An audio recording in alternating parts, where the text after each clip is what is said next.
An Abi Umamah Al-Bahili radhiyallahu anhu, anin Nabi sallallahu alaihi wasallam qala, Iqra'ul Qur'an fa innahu ya'ti yawmal qiyamah syafi'an li ashabih. Daripada Abu Umamah Al-Bahili radhiyallahu anhu, Nabi sallallahu alaihi wasallam bersabda, bacalah Al-Quran, sesungguhnya ia akan datang pada hari kiamat memberi syafaat kepada golongannya. Riwayat Muslim.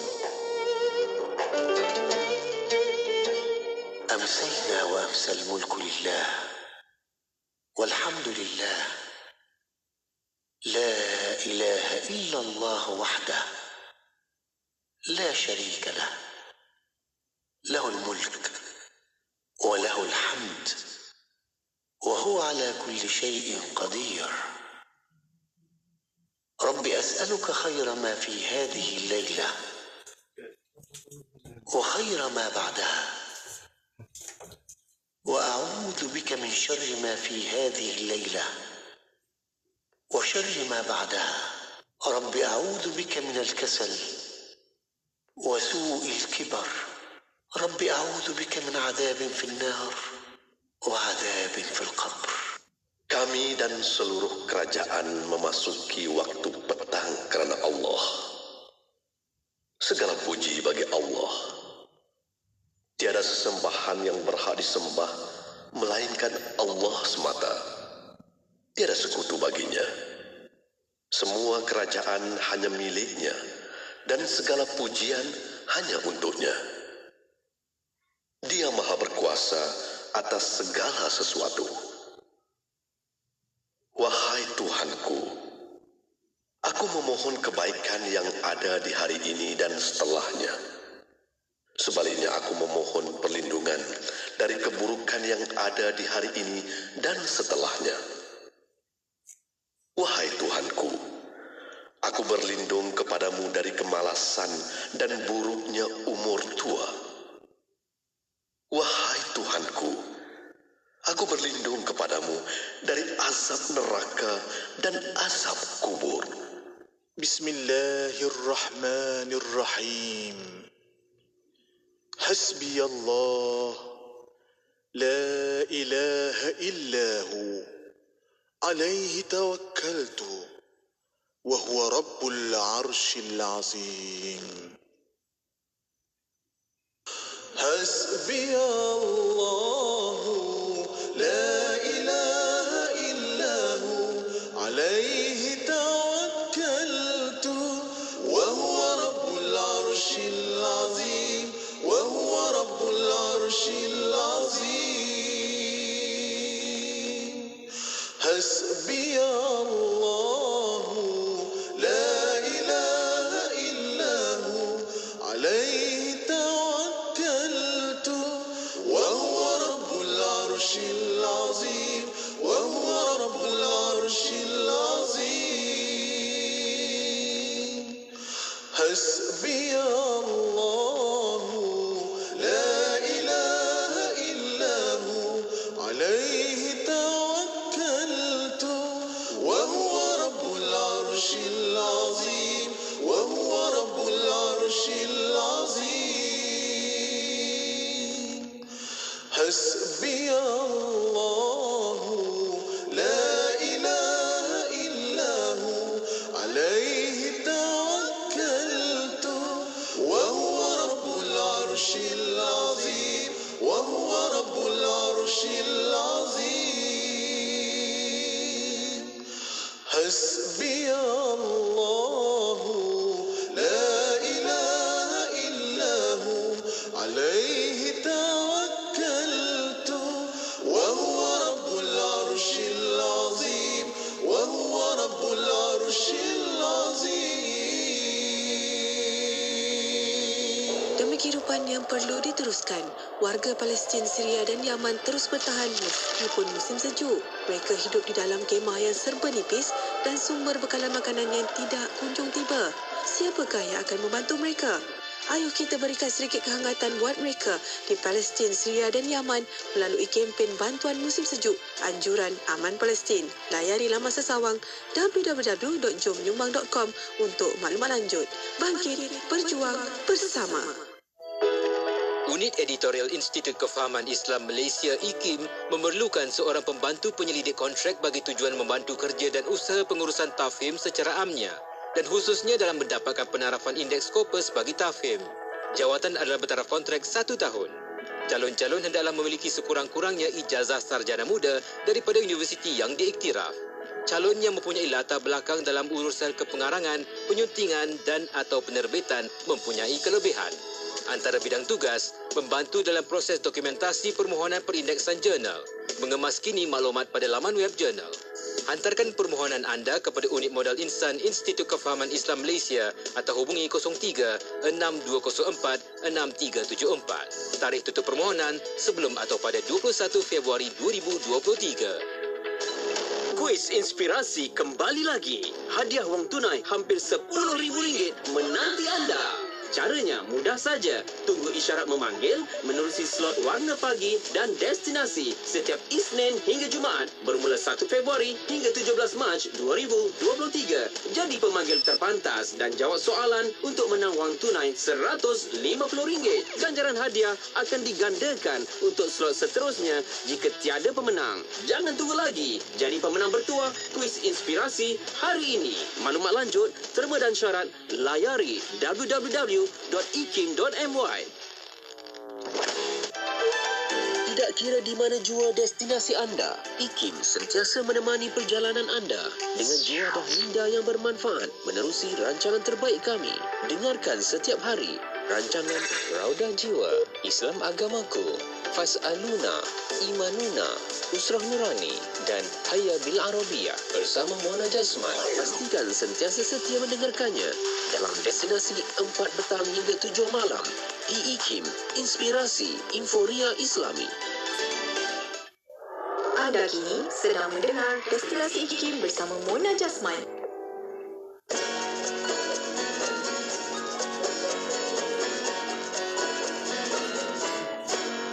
Betapa ingin ku diami sebuah daerah seindah lakaran indah.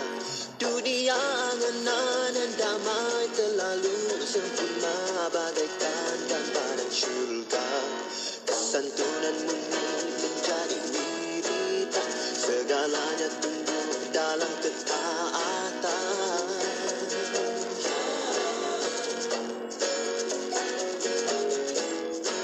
Semua manusia merasa dirinya bersalah dan lantas memohon ampun, mendermakan harta sehingga tiada siapa yang sudi menerimanya. Tiada terdengar tangis kelaparan, tiada sengketa peperangan. Aku padamkan mentari kehangatan dan aku nyalakan bulan kena kegelapan.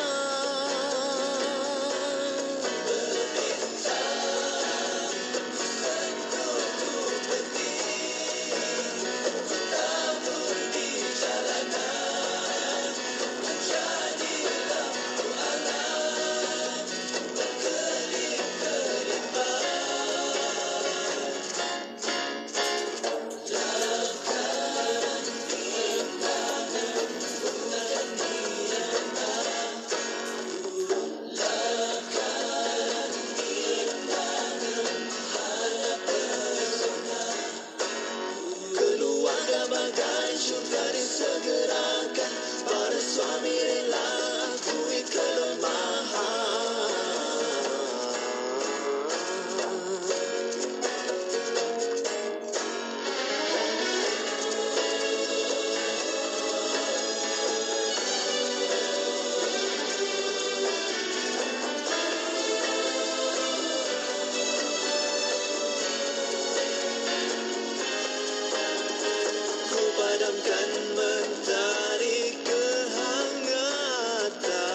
Siti, kamu ni kejap solat, kejap tak. Jangan buat main-main, Siti. Sibuk, Mak. Masa terhad sikit. Manakah nak rehat untuk makan lagi? Nak cuci makeup sebelum solat lagi? Dah tahu masa tu terhad. Carilah sesuatu yang memudahkan. Kamu tengok Sisa tu. Sempat aja dia nak bersih dan tanggalkan makeup sebelum wuduk. Dia pakai hot set kosmetik Nuraisa, Mak. Nuraisa kosmetik mesra wuduk tu.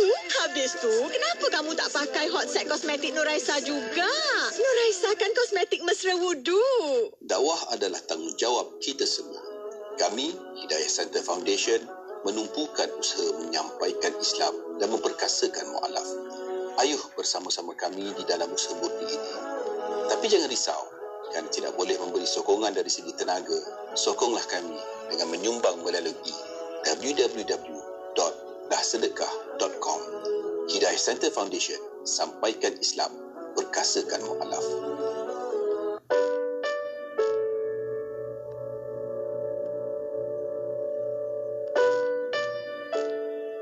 Sekarang permasalahan terjadi di sana sini karena hilangnya rahmat. Dan rahmat adalah hakikat keindahan. Kita titi satu demi satu urusan kita dengan Allah, urusan dengan Rasulullah, urusan dengan sesama manusia.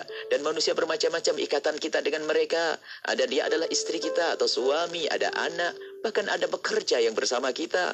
Atau mungkin kawan-kawan dalam bisnis berniaga. Semua ini adalah manusia-manusia. Jika kita salah menata hubungan hati kita dengan mereka, maka kita punya banyak kesusahan. Ketemu istri susah, ketemu anak susah, ketemu tetangga susah, ketemu siapapun jadi susah. Akan tapi kalau orang hatinya tertata, subhanallah, dia bertemu dengan istri penuh dengan kebahagiaan, dengan penuh kegembiraan, dengan keindahan di saat bertemu dengan anak. Karena dia mencintai dengan penuh keindahan. Bahkan dengan karyawan yang bekerja dengannya, dia hubungannya adalah bukan hubungan sekedar hubungan pekerjaan, hubungan materi, akan tapi ada hubungan hati. Maka ketahuilah kita melihat mereka pun dengan penuh rasa kegembiraan, rasa bahagia, dan juga dengan siapapun. Lahad Datu 107.3 FM. Bismillahirrahmanirrahim. Alhamdulillahirrabbilalamin. Wassalatu wassalamu ala asyrafil anbiya wal mursalin. Sayyidina Muhammad wa ala alihi wa sahbihi ajma'in. Assalamualaikum warahmatullahi taala wabarakatuh kepada para pendengar yang masih setia bersama kami di Radio Center Kefahaman Islam Malaysia Radio IKIM. Alhamdulillah untuk waktu ini masih bersama Destinasi IKIM untuk rancangan setiap hari Khamis petang bersama rancangan Imanuna Iman Kami. Dan untuk rancangan Imanuna Iman Kami, kita membawa secara langsung di FB Live IKIM FM, di YouTube IKIM Media untuk anda boleh tonton di situ. Dan insya-Allah sebentar saja lagi kita buka ruang dan peluang untuk anda tanya soalan di WhatsApp konti 01129004 004. Dan alhamdulillah di waktu ini kita ada bersama, alhamdulillah, di konti Radio IKIM. Alhamdulillah bersama yang berusaha Dr. Aiman Al-Akiti, pensyarah Jabatan Usuluddin Universiti Islam Antarabangsa Malaysia. Assalamualaikum, Doktor. Waalaikumsalam warahmatullahi wabarakatuh. Apa khabar, Doktor? Kaifa haluka? Alhamdulillah bikhair. Kaifa haluki? Alhamdulillah bikhair, insya-Allah. Alhamdulillah. Syukran jazilan, Doktor. Masih meluangkan masa walaupun kesibukan macam mana pun. Dia juga untuk Imanuna pada petang ini. Dan Doktor masih bersama untuk kitab Al-Muqaddimat. Dan untuk petang ini Doktor akan bincangkan tentang hukum adat. Dan untuk mukaddimah, silakan, Doktor. Bismillahirrahmanirrahim. Alhamdulillahirabbil alamin. Assalatu wassalamu ala asyrafil anbiya'i wal mursalin wa ala alihi wa ashabihi ajma'in. Wa la hawla wa la quwwata illa billahil aliyil azim. Allahumma la sahla illa ma ja'altahu sahla wa anta taj'alu hazana idza syi'ta sahla. Rabbi shrah li sadri wa yassir li amri wahlul 'uqdatam min lisani yafqahu qawli. Amma ba'du. Kepada yang terhormat Datin Mona, kepada segenap ahli akademik di Institut Kefahaman Islam Malaysia, kepada segenap para alim ulama, para imam, para masyayikh yang berada di luar sana, wabil khusus kepada segenap hadirin wal hadirat hafizakumullah yang saya cintai sekalian. InsyaAllah pada petang hari ini kita akan meneruskan pengajian kita kitab Al-Muqaddimat karangan Al-Imam As-Sanusi rahimahullah, yang mana dalam program Imanuna petang ini kita akan meneruskan iaitu kata-katanya atau berkenaan tentang hukum adat. Kerana apa kita dah bahas pada minggu yang lalu iaitu tentang hukum wadai, Hukum wad'i ini adalah pecahan daripada hukum syarak. Kerana hukum syarak ni ada dua. Satu dipanggil dengan hukum taklifi, kan, iaitu berkenaan dengan perbuatan mukallaf. Yang kedua adalah hukum wad'i, iaitu tentang kejadian sesuatu perkara menentukan, to define situation tersebut, hukum situation tersebut.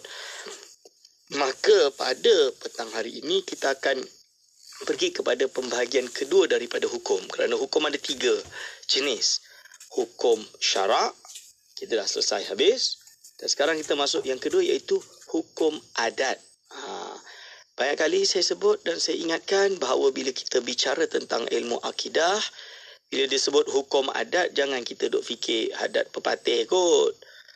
Jangan kita ingat adat ni adat, contohnya di Negeri Sembilan misalnya. Kita bukan juga berbicara tentang adat dengan makna thaqafah Islamiah. Contohnya culture atau ialah iaitu adat, istiadat, adat resam orang Melayu ke. Tak. Ini bukan itu perbahasan dia. Tapi bila kita berbicara hukum adat, apakah definisi yang telah diberikan oleh Imam Sanusi? Dan untuk memahami bab hari ini sangat penting kerana kebanyakan orang dia tersalah atau tergelincir dalam menilai sesuatu perkara kerana tidak memahami perbezaan antara hukum syarak, hukum adat dan nanti hukum akal. Dan ini yang disebut oleh Imam Sanusi sendiri dalam kitabnya bahawa kesalahan asbabul atau usulul bid'ah wal kufri, dia bahas tentang perkara tersebut. Hadirin wal hadirat hafizakumullah. Lalu apa kata al-Imam As-Sanusi rahimahullah? Wa ammal hukmul adi, qala mu'alifur rahimahullah wa nafa'ana bihi wa bi ulumihi amin. Wa ammal hukmu al-adiyyu fahuwa ithbatur rabti baina amrin wa amrin wujudan aw adaman biwasitati takarruri ma'a sihhati takhallufi wa adami ta'thiri ahadihima fil akhari albattata. Yang bermaksud, hadirin wal hadirat hafizakumullah, iaitu sedangkan hukum adat atau adapun hukum adat ialah menetapkan keterikatan. Bila dia kata keterikatan ni apa? Rabti. Ar-rabtu. Atau dia kata ini isbatur rabti baina amrin wa amrin. Iaitu apa? Hukum adat itu mengisbatkan keterkaitan hubungan antara kewujudan suatu perkara atau ketidakwujudan satu perkara tersebut wa baina wujudi amrin akhara au adamihi, iaitu antara wujudnya satu perkara yang lain atau tidak wujudnya perkara yang lain. Itu yang dimaksudkan rabtun. Maksud dia rabtun tu apa? Keterikatan tu apa? Contoh dia yang namanya adanya api dan membakar. Ini kan ada keterikatan. Contoh dia adanya makan, wujudnya kenyang. Ini satu perkara makan, rasa kenyang. Ini nama dia ada keterkaitan. Kita bagi contoh tu dulu. Itu maksud dia keterkaitan. So wujudnya satu perkara, wujudnya perkara yang lain. Atau tidak wujud perkara ini, tidak wujud perkara ini. Atau wujud dan tidak wujud. Atau tidak wujud, ada wujud. Ini contoh dia. Ini nama dia rabtun. Rabtun. Jadi kalau Datin Mona lebih tahu lah. Rabtun tu macam ikat kan, irtibat. Macam rabtun, keterkaitan, hubungan, link antara satu perkara dengan perkara yang lain. Okey. Lalu kita teruskan kat sini. Dia sebut kat sini. Lalu dia kata apa? Baina amrin wa amrin wujudan au adaman. Iaitu apa? Keterikatan antara satu perkara dengan perkara yang lain, sama ada wujud atau tidak. Ataupun tidak. Jadi antara ia wujud ataupun ia tidak wujud. Jadi hubungan antara satu dengan lain, antara ia wujud atau ia tidak wujud. Apa yang dimaksud dengan ia wujud atau ia tidak wujud tadi? Iaitu maksud dia seperti Yang kita kata tadi, kalau wujudnya api, berarti wujudnya terbakar. Atau wujudnya makan, wujudnya kenyang. Atau tidak ada api, tidak ada terbakar. Atau tidak adanya minum, tidak adanya makan, iaitu adanya lapar. Atau tidak adanya minum, adanya haus. Kita nampak beza dia tu. Iaitu wujud dan tidak wujud. Ini teknikal sikit. Sebab untuk kita memberi tasawur gambaran yang jami' dan mani'. Iaitu bagaimana kita nak faham satu perkara adalah dengan melalui definition, sebuah definisi, sehingga kan kita dapat menolak perkara yang tidak berkaitan dengannya dan mengumpulkan semua perkara yang berada atau yang terikat dengannya. Hadirin wal hadirat hafizakumullah. Ibarat seterusnya adalah biwasitatit takarruri. Biwasitatit takarruri, iaitu kalau diterjemahkan di sini, iaitu dengan perantara. Dengan perantara, iaitu takarrur, pengulangan yang terjadi. Pengulangan, maksudnya kita tahu hukum adat. Hukum itu kan mengisbatkan atau menafikan. Kita tahunya api ini membakar. Ini melalui apa? Biwasitatit taqarruri. Dengan perantara pengulangan. Dia panggil dengan eksperimen. Empirik. Dengan melalui jalan empirik, eksperimen. InsyaAllah kita syarahkan eksperimen ini lepas ini. Ya, insyaAllah. Alhamdulillah. Terima kasih Doktor atas pencerahan. Dan untuk waktu ini, Doktor dan para pendengar, kita berehat seketika kembali selepas ini. Untuk anda, kita buka ruang dan peluang untuk anda boleh hantarkan WhatsApp konti soalan anda di talian 01129004 004. Berehat seketika kembali selepas ini. Terus setia bersama kami hanya di Destinasi IKIM. Kota Baru 89.8. Awak nak tahu tak? Orang mukmin yang hebat itu, dia meninggalkan dunia sebelum meninggal dunia. Dia bersedekah sampai kaya. Bukan dah kaya baru bersedekah. Dia berdakwah sampai jadi alim.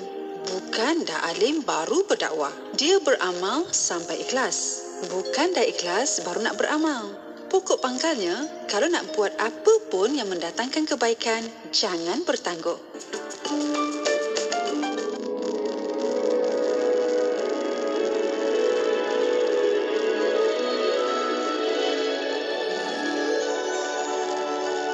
Syekh Muhammad bin Abdul Qadir Al-Mandili lahir pada tahun 1939 di Alurustar, Kedah. Bapanya Syekh Abdul Qadir berasal dari Mandiling, Indonesia dan berhijrah ke Malaysia ketika berusia 14 tahun. Pendidikan awal Syekh Muhammad bermula di Madrasah Darul Ulum, Makkah yang diasaskan rakyat Malaysia dan Indonesia. Beliau kemudian mendalami ilmu dengan bimbingan bapanya selama 7 tahun di Masjidil Haram. Syekh Muhammad merupakan salah seorang dalam kumpulan pertama yang diterima masuk ke Universiti Islam Madinah. Syekh Muhammad pernah dilantik sebagai Jemaah Ahli Syura, urusan agama Masjidil Haram dan guru di Ma'had Al-Haram di Makkah. Beliau juga pernah diutus ke Asia Tenggara oleh Darul Ifta Arab Saudi untuk memantau urusan dan hal ehwal agama. Syekh Muhammad terkenal dalam kalangan jemaah dari Malaysia dan Indonesia serta negara-negara Asia Tenggara yang lain disebabkan peranan penting beliau sebagai pengajar di Masjidil Haram. Beliau merupakan salah seorang daripada 15 orang guru agama yang dipilih mengendalikan kelas agama dan beliau satu-satunya anak Melayu yang diberikan kepercayaan oleh pihak pentadbir Masjidil Haram. Syekh Muhammad turut diberikan keistimewaan untuk menyampaikan ceramah dan mengajar di sudut yang berhampiran dengan Kaabah dan selari dengan Hajarul Aswad.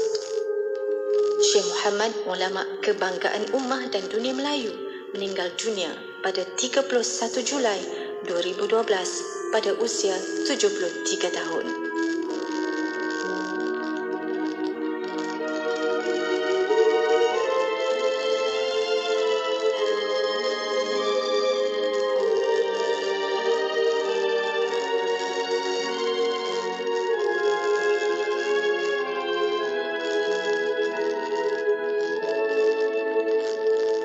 Nak dengar rancangan Santapan Jiwa untuk Kehidupan? Semuanya ada di IKIM. Inspirasi Inforia Islami.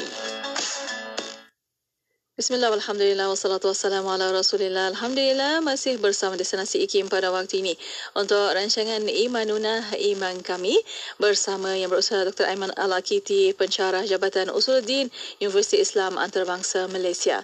Doktor masih membincangkan tentang hukum adat dan untuk waktu ini kita ada sambungannya bersama Doktor. Silakan Doktor.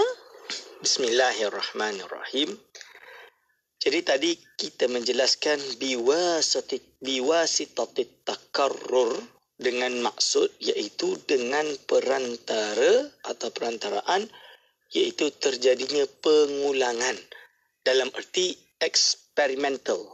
Ini satu perkara yang didapatkan melalui empirik. Penelitian dia kalau kita dengan empirik, kita cuba berkali-kali ia terjadi. Setiap kali kita ambil ada api, ambil ketah, bakar, terbakar. Buat kali-kali terbakar. Buat kali terbakar. Contoh dia. Ini nama dia biwasitatit takarrur. Hadirin wal hadirat hafizakumullah. Jadi apabila berbicara tentang hukum adat, biwasitatit takarrur dikecualikan. Jadi kita kata hukum adat itu dia mesti atau dia biasanya dengan perantaraan pengulangan yang terjadi atau dengan eksperimen. Dari sini dia dikecualikan. Maksudnya terkecuali dari definisi ini iaitu keterkaitan antara satu perkara dengan perkara lain secara rasional. Dia panggil rasional. Rasional, aklan. Aklan ni berarti rasional. Dan juga keterkaitan yang sebangsa syarak. Contoh syarak, contoh akal. Keterkaitan akal iaitu zat yang memiliki sifat ilmu, berarti dia itu alim lah. Kan? Itu contoh dia. Ini rasionalnya. By right, rasional dia. Zat itu ada ilmu, berarti zat itu alim. Kan? Kita kata macam tu. Satu bila ditambah dengan satu, keterkaitan satu yang ditambah dengan satu, berarti lazimnya dua. Kan? Ini nama dia adalah akal, rasional. Okay. Lalu dia kata apa? Lalu dia kata, contoh pula, contoh keterkaitan yang bersifat syarak adalah seperti bila tergelincirnya matahari. Maksud tergelincir itu apa?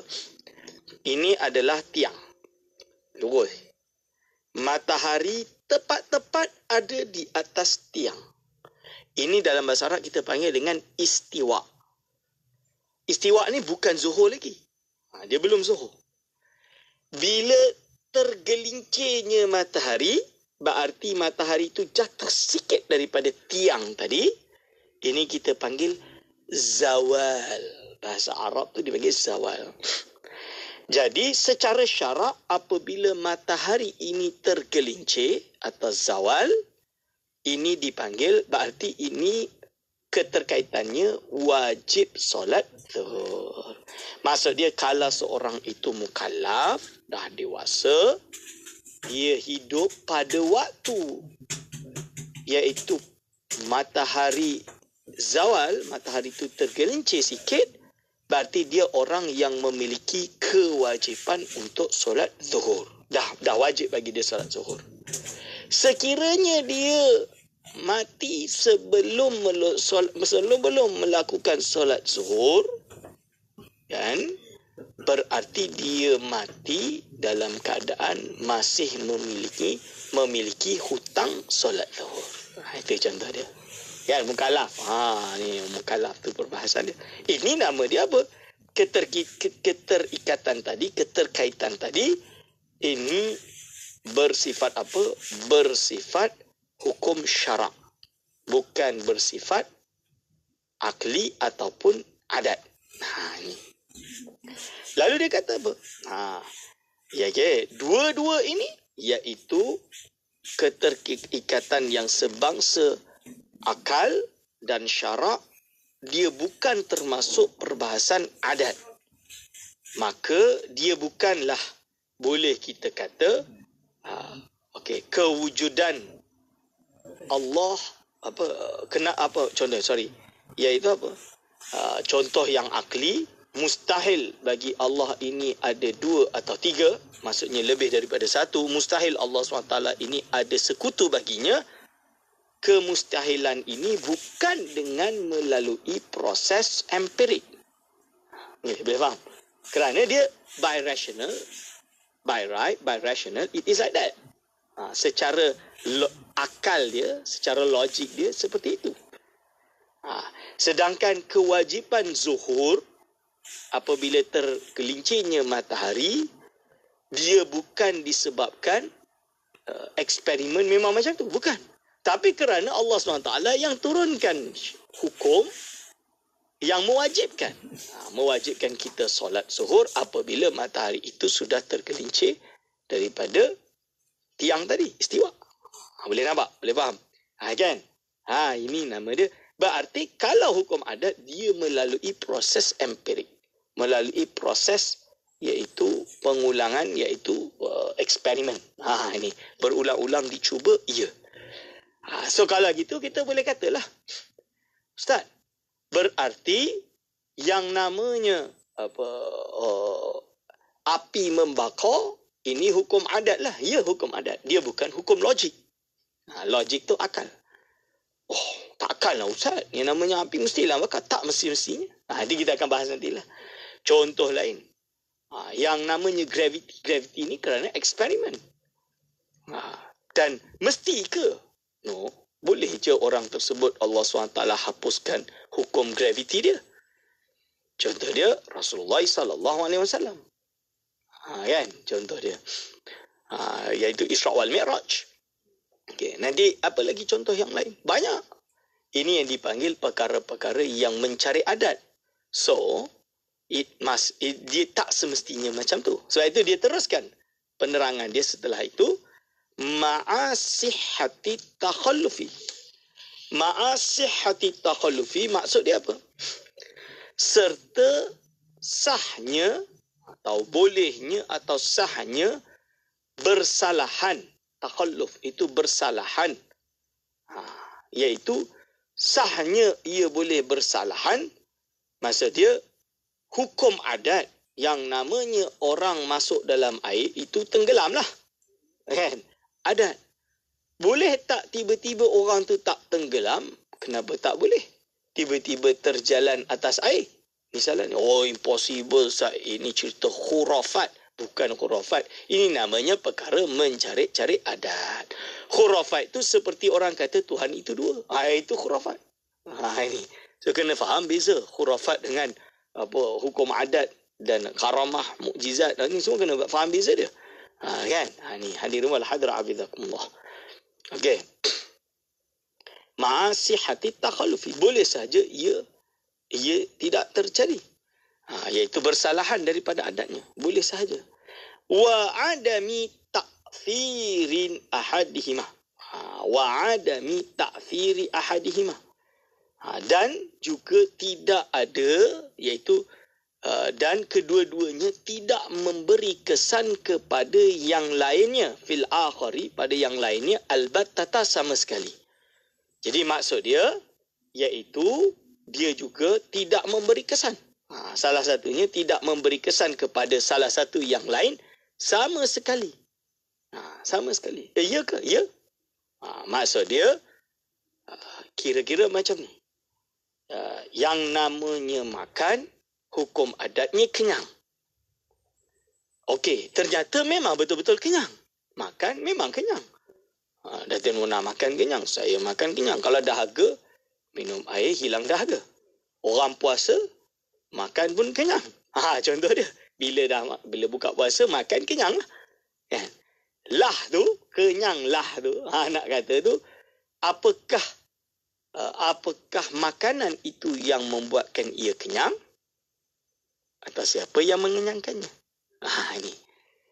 Apakah api ketemu kertas? Api itu yang membakar? Atau ada benda lain yang membakar? Hakikatnya, tidak. Dia tidak memberi kesan kerana yang memberi kesan hanyalah Allah Subhanahu wa Ta'ala. Baik, Syekh. Ya, Alhamdulillah. Terima kasih doktor atas perkongsian untuk petang ini. Kita ada lagi sebentar sahaja lagi kita akan berehat terlebih dahulu doktor. Kita akan kembali selepas ini. Dan untuk para pendengar, soalan pertanyaan boleh hantarkan melalui WhatsApp konti 01129004 004 dan juga boleh tinggalkan di FB Live IKIM FM, di YouTube IKIM Media. Berehat seketika, kembali selepas ini. Terus setia bersama kami hanya di Destinasi IKIM. Radio IKIM membawa kepada anda lagu-lagu nasyid terbaik. Begitu indah dunia, siapapun kan tergoda. Ya Muhammad Rasulullah. IKIM memberi anda lagu-lagu nasyid yang mengusik jiwa. Akan terjadi. IKIM, inspirasi Inforia Islami.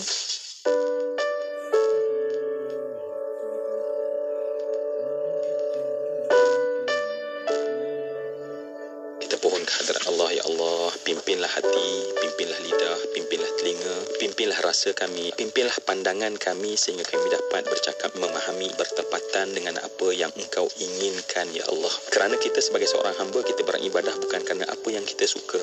Kita buat ialah apa yang Allah suka. Dan oleh kerana kadang-kadang kejahilan kita inilah yang kadang-kadang buta mata kita untuk melihat sebenarnya apa yang Allah suka.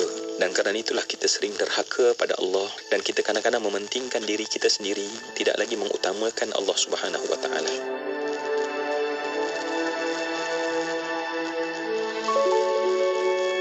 Definisi hadis ialah aqwalun Nabi. Yang pertama ialah perkataan Nabi sallallahu alaihi wasallam. Yang kedua ialah wa af'alihi, perbuatan Nabi sallallahu alaihi wasallam. Yang ketiga ialah taqriratihi. Takrir ini ialah pengakuan daripada Nabi sallallahu alaihi wasallam dan juga sifat fizikal Rasul dan orang juga yang soleh ini adalah orang yang melakukan ibadat, orang baik, dan belum tentu dia itu adalah orang alim.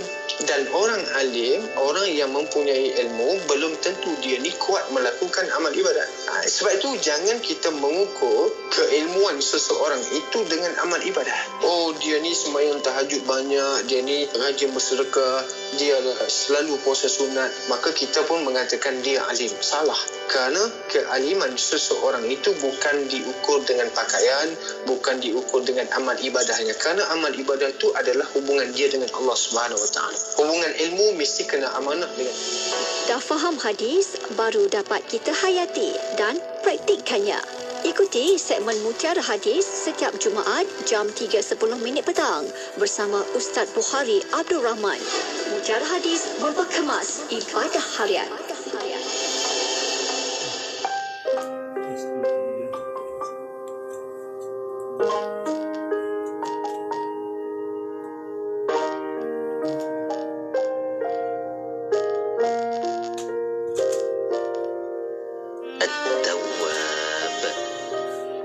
Apa makna At-Tawwab? At-Tawwab artinya yang maha menerima taubat. Kita ini pentaubat. Dia maha menerima.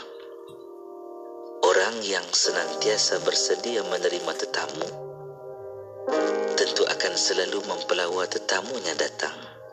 Hal yang sama, lebih hebat pada Allah, kerana dia sentiasa menanti saat kita memohon, Ya Allah, aku bertaubat padamu. Ketika itulah dia berkata, akulah yang namanya At-Tawwab. Aku, kata Allah, adalah seperti mana yang kamu gambarkan diriku, maka itulah aku. Kalau kita menggambarkan Allah dengan At-Tawwab, yang sentiasa menerima taubat, insya-Allah Allah akan pandang kita dengan wajah yang sentiasa meredai atas kita. Pulau Pinang, Perlis, Kedah dan Langkawi 89.0. Inspirasi Inforia Islami hanya di Radio Kefahaman Islam Malaysia. Terima kasih kepada anda yang masih setia bersama kami untuk waktu ini di rancangan Imanuna Iman Kami bersama yang berusaha Dr. Aiman Al-Akiti, pensyarah Jabatan Usuluddin Universiti Islam Antarabangsa Malaysia. Dan masih kita disiar langsung di FB Live IKIM FM di YouTube IKIM Media. Soalan pertanyaan boleh hantarkan melalui WhatsApp konti 011-29-004-004. Dan untuk waktu ini masih bersama doktor membicarakan tentang hukum adat. Dan untuk sambungannya silakan doktor. Bismillahirrahmanirrahim. Okey, definisi hukum adat dah jelas kepada semua, insya-Allah. Lalu dia sebut selanjutnya pembahagiannya. Wa aqsamuhu, qala mu'allif rahimahullah, wa aqsamuhu arba'atun. Rabtu wujudin bi wujudin karabti wujudi syibai bi wujudil akli. Warabtu adamin bi adamin karabti adami syibai bi adamil akli. Maksud dia apa? Kita buat dua-dua dulu. Pembahagian hukum adat ada dua. Satu, keterikatan wujud dengan wujud. Seperti keterikatan wujudnya kenyang dengan sebab wujudnya makan. Dia makan, kenyang. Macam tu dia. Yang kedua, keterikatan tidak wujud dengan tidak wujud. Seperti keterikatan tiadanya kenyang dengan sebab tiadanya makan. Tiadanya makan, tiadanya kenyang. Contoh. Ni keterikatan tidak wujud dengan tidak wujud. Lalu warabtu wujudin bi adamin karabti wujudil ju'i bi adamil akli. Yang ketiga, keterikatan wujud dengan tidak wujud. Jadi keterikatan wujud dengan tidak wujud. Seperti keterikatan wujudnya lapar dengan sebab, iaitu apa? Dengan sebab tiadanya makanan. Lapar sebab tiadanya makanan. Jadi wujudnya lapar, tidak wujudnya makanan. Sebab itulah lapar. Hadiri wal hadir hafizakumullah. Dan yang keempat, warabtu adamin biwujudin karabti adamil ju'i biwujudil akli, iaitu keterikatan tidak wujud dengan wujud. Jadi tidak wujud dengan wujud. Seperti keterikatan tidak lapar dengan sebab wujudnya makan. Wujudnya makan, tidak adalah lapar. Ustaz, itu permainan bahasa je tak? Ni dia nak bagi tasawur, gambaran bagaimana kita memahami, iaitu rabtu syai'in atau rabtu amrin bi amrin akhar. Ini iaitu keterikatan satu perkara dengan perkara yang lain. Jadi ini yang dipanggil dengan hukum adat. Tapi mesti ke terjadi? Taklah. Semua tadi itu tak mesti terjadi. Ada orang dia tak makan, dia kenyang juga. Ada orang dia makan tak kenyang-kenyang juga. Ini wallahu alam. Ini nama dia hukum adat. Okay, kita buka Q&A. Iya, alhamdulillah. Terima kasih doktor atas pencerahan. Dan untuk waktu ini di WhatsApp konti 01129004 ada soalan doktor bertanya dari Negeri Sembilan ni, adakah boleh diguna adat tak ikut syarak? Bagaimana doktor? Adat tak ikut syarak itu bukan perbahasan hukum adat yang kita bahas sekarang.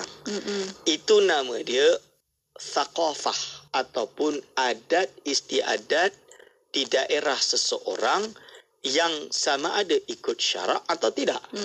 Contoh dia, adat orang Arab, anak perempuan dia pergi tanam hidup-hidup. Ini jelas tak mengikuti syarak, haram. Contoh dia. Okey, ada adat Contoh dia, adat kita orang Melayu mesti hormat orang yang lebih tua dari kita, hormat guru kita, hormat mak bapak kita. Ini adat yang baik yang ikut syarak.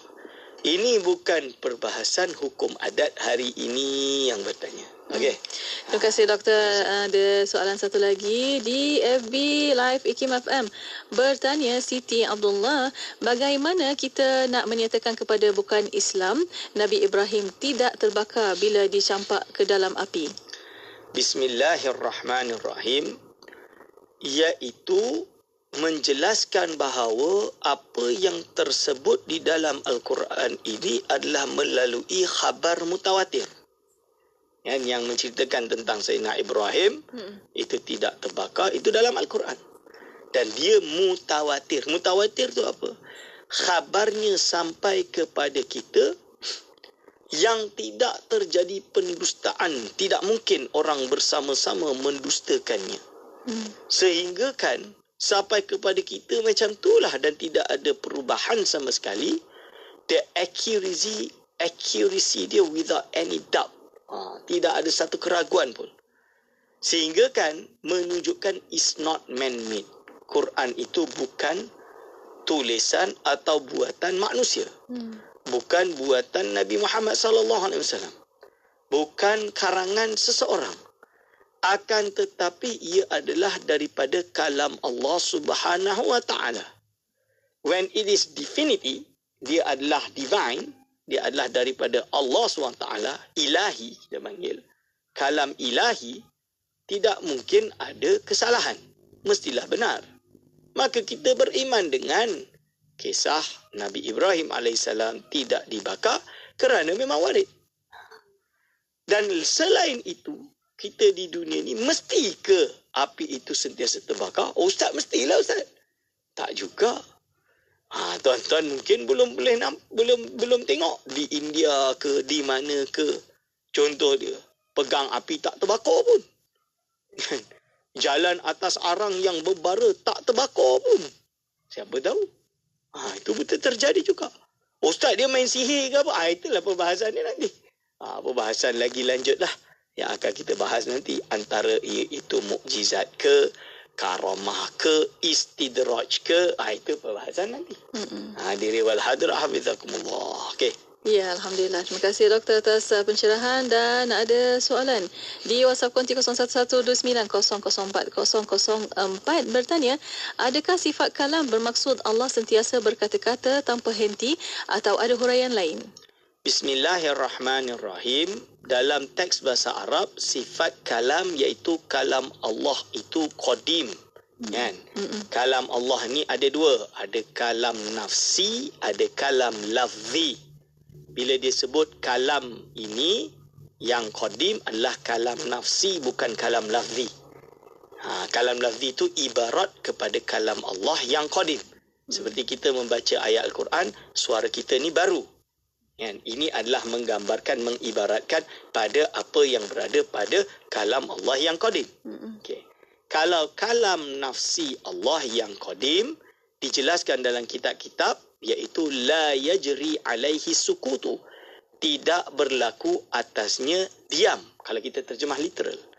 Jangan kita tasawurkan berarti Allah ni cakap-cakap macam manusia tak berhenti-berhenti ke? Itu tak betul. Sebab apa? Kita menggambarkan sifat kalam Allah itu seperti kalam manusia. Padahal kan sifat kalam, ilmu, kudrah, iradah dan lain-lain tak sama dengan manusia, tak sama dengan makhluk. Jadi kalam Allah ni qadim. La yajri alaihi sukut. Ya, kalam Allah itu tidak berlaku padanya diam. Iaitu diam itu adalah lawan bagi sifat kalam tadi. Kerana apa? Allah SWT bersifat dengan sifat kalam. So jangan kita samakan dengan makhluk. Kita iman saja Allah SWT itu bersifat kalam. Ya, sentiasalah kalam. Kalam nafsi tadi. Sentiasalah. Macam mana? Kita tak boleh nak kata. Kita tak boleh nak gambarkan. Jangan pula kata, oh ni berarti macam orang gila pula ni. Cakap-cakap je. Janganlah. Tu pergi samakan dengan makhluk. Kenapa? Apa pasal? Kalam Allah ni tak sama dengan makhluk. Itu dia, hadirin wal hadirat hafizakumullah. Okey. Alhamdulillah. Dan sesempatnya ada soalan satu lagi. Doktor bertanya, adakah ilmu laduni itu termasuk perkara yang mencari syariat? Bismillahirrahmanirrahim. Kalau menurut definisi Al-Imam Al-Ghazali rahimahullah di dalam kitab Risalah Laduniyah dia, walaupun ada yang debatable, yang mempertikaikan kesahihan kitab tersebut, tapi menurut kajian yang mendalam oleh seorang profesor dari Universiti Malaya, Profesor Dr. Cik Sarina, Zarina, daripada dia buat tesis dia, PhD dia di Edinburgh, mensabitkan kitab tersebut kepada Imam Ghazali, juga dengan hujah-hujah yang banyak, juga perbahasan ulama. Okay, dalam hal ini definisi ilmu laduni adalah ilmu yang diberikan daripada Allah SWT terus kepada seseorang makhluk yang mana tanpa melalui iaitu perantaraan ta'allum, belajar, juga tidak melalui wahyu, kerana wahyu itu melalui malaikat Jibril alaihissalam. Dan pada hari ini dah tidak ada istilah wahyu. Wahyu tidak ada. Tapi ilmu laduni ini mungkin terjadi kepada hamba-hamba Allah yang soleh, yang Allah anugerahkan dia ilmu tersebut. Maka dia boleh jadi bahagian daripada perkara yang mencari-cari adat, kerana biasanya orang tahu dengan melalui belajar. Dia tahu tidak melalui belajar, langsung tiba-tiba tahu misalnya. Mungkin terjadi. Tapi perkara tersebut sangat sedikit. Ibarat kiai-kiai di Jawa kalau dia tafsir falsafah kepada ilmu bahasa Arab, ada satu kitab nama dia Alfiyah Ibn Malik. Walaupun maksud dia lain, tapi dia orang sengaja pindahkan makna dia untuk menjadikan makna falsafah dia. Wa fil laduni qalla wa fi. Kan itu bahas tentang nun. Kan taukid ke macam mana kan bila dia bertemu dengan ada itu tak payah bahas lah. Tapi dia nak katalah kat sini dalam hal ilmu laduni itu sangat sedikit lah. So kalau sedikit, korang tak boleh lah nak mengharapkan ilmu laduni. Kerana yang mendapatkan ilmu laduni ini para awliya-awliya Allah Subhanahu Wa Taala. Contoh ilmu laduni, siapa tahu dia orang yang soleh, dia baru baca sikit, dia terus faham lebih dari yang dibaca. Terus tahu. Seperti orang yang boleh menghafal Al-Quran. Mungkin biasanya kita ambil 2 tahun nak hafal Al-Quran. Paling laju pun 9 bulan. Ada. Dia boleh hafal dalam masa 3-4 bulan. Ini macam mana? Ini adalah mungkin perkara yang mencari-cari adat. Dia panggil maunah. Kalau dia itu masih belum besar. Kalau dah besar ni macam karamah lah kot. Ini contoh dia lain. Perkara mencari adat berlaku pada Imam Suyuti. Kitab dia yang dikarang dengan umur dia, lebih banyak kitab dia. Itu orang kata karamah Imam Suyuti. Ini dia karang kitab terlalu banyak, lebih banyak di umur dia. Bila dia sempat nak karang kitab ni? Dia kata cari-cari adat. So, apa masalah dia? Okey, insyaAllah. Ya, Alhamdulillah. Terima kasih doktor atas pencerahan untuk petang ini. Dan di akhir ini untuk waktu ini tinggal sedikit masa lagi doktor untuk kata-kata akhir, silakan. Bismillahirrahmanirrahim. Kesimpulan yang kita nak bahas hari ini, di dalam perbahasan ilmu akidah, kita ada pembahagian hukum kepada 3. 1, hukum syarak, kita dah selesai dah. Yang kedua, hukum adat. Yang ketiga, hukum akal. Hukum akal, minggu depan. Tapi hukum adat maksud dia apa? Bukan adat pepatih. Bukan adat biasa, tak.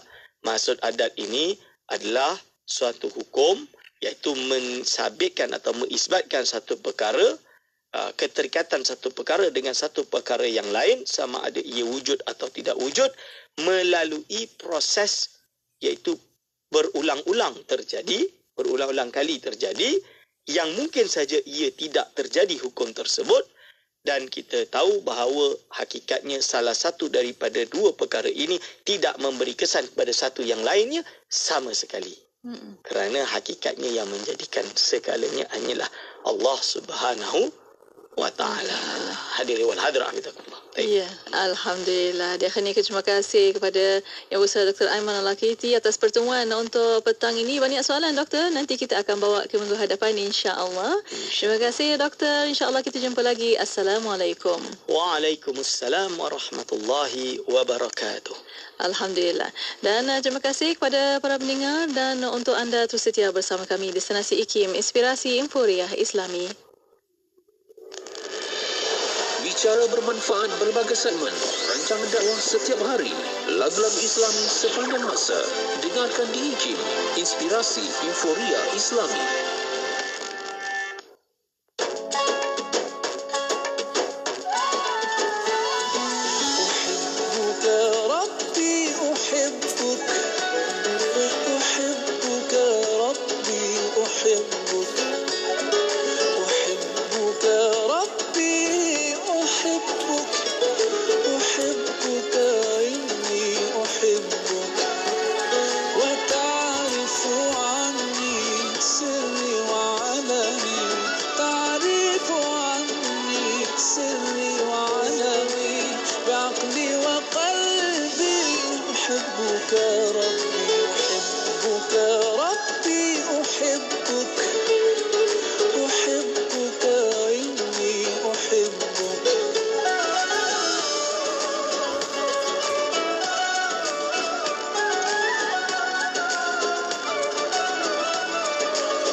ويرتاح قلبي بذكرك رب